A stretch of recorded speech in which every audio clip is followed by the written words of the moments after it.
Hey, salut Alex! Ça va, man? Salut mon Bob! Hey, j'ai besoin d'un changement d'huile. Aucun problème. Cool.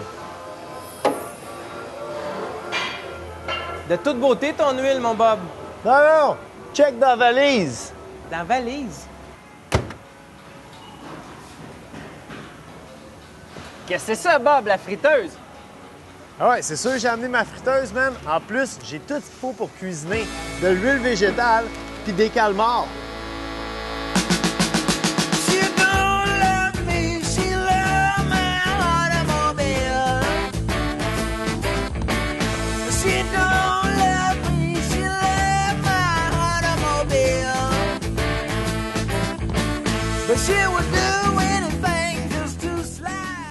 Salut! Bienvenue à l'Anarchie culinaire selon Bob.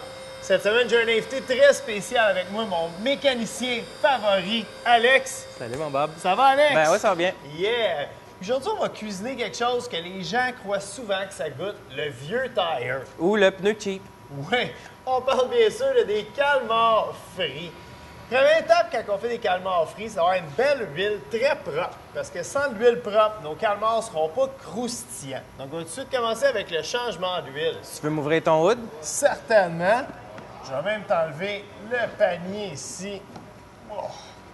Oh, mon Bob, un peu de négligence? On peut dire que ma friteuse a pas mal de millage. À quelle fréquence on faut changer l'huile dans une friteuse? Moi, je conseille, surtout quand on fait quelque chose comme des fruits de mer et tout, on change ça à peu près aux 10-12 fois. En passant, combien de fois qu'on change l'huile? À quelle fréquence qu'on change l'huile d'un char? Comme toute bonne machine, aux 5000 kilos. Bon. Là, est-ce que tu penses que pour la friteuse de la Total Quartz, ça ferait la job? Si on va aller vite, oui. Si on veut que ça goûte, non. Bon, ben, on va peut-être s'entretenir à de la bonne vieille huile végétale. Bonne idée. Là, on pourrait mettre aussi de l'huile d'olive si on avait de l'argent à dépenser. Mais l'huile d'olive, ça monte à des températures moins élevées. Donc, la meilleure huile pour frire, c'est vraiment de l'huile végétale ou de l'huile de canola. Donc, on a mis notre 3 litres au complet. On va remettre notre petit panier ici. On va te demander de fermer mon hood, partir le moteur. Gentlemen, puis on start va your passer- engine. Yeah! Et puis on va passer à nos calmars. Pour les fruits de mer, c'est moi qui vais te donner une petite leçon de mécanique, Alex. À l'attaque. Toi, tu vas t'occuper des corps pendant que moi, je m'occupe de la tête. Fait que les corps, c'est la partie avec la tentacule ici. Tu vas la prendre dans tes mains.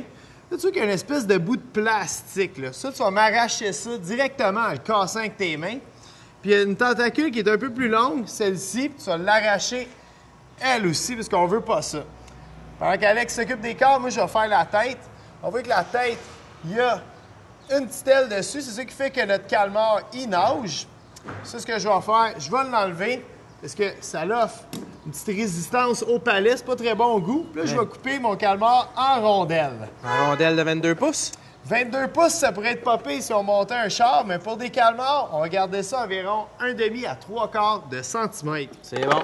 Une fois qu'on a une coupe de calmar de couper ici, on va maintenant passer au panage. La meilleure formule pour notre mix à friture, Alex, c'est un peu de farine, un peu d'œuf, puis un peu de chapelure.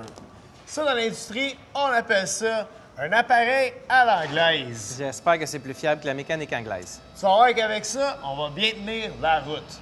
Là, on a mis nos calmars, on a mis les têtes avec les corps ensemble dans un tamis. On va mettre un peu de farine sur le dessus. La farine, ça va vraiment faire tenir l'œuf sur nos calmars, OK? On va shaker l'excédent de farine. Par la suite, on va juste répéter la même opération avec un petit peu d'œuf. On va shaker l'œuf qui passe au travail. L'excédent passe au travail de notre tamis. Là, par la suite, on va mettre La une chapelure. bonne quantité de chapelure, comme ceci. Puis encore une fois, on va shaker le tout.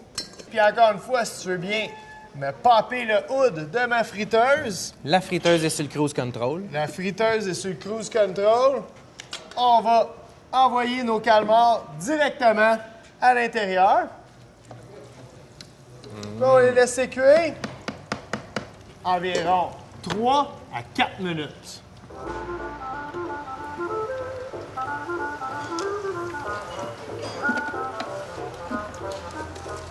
Nos calmars fin prêts. Je m'en vais avec ça, mon Alex. Yes. Hey, c'était rapide, ça, mon Bob. Qu'est-ce que t'as dans le face, Bob? Oh, en 15 ans, j'ai jamais vu personne manger de la graisse. Ben non, Alex, c'est pas de la graisse, c'est de la tapenade d'olive. J'ai broyé une canne d'olive avec un peu de son jus puis une gousse d'ail. Bonne dégustation. Merci, mon Bob. Je pourrais même dire une vraie recette de course. J'espère que vous avez aimé notre show cette semaine. Revenez-nous la semaine prochaine pour d'autres folles aventures à l'anarchie culinaire selon Bob.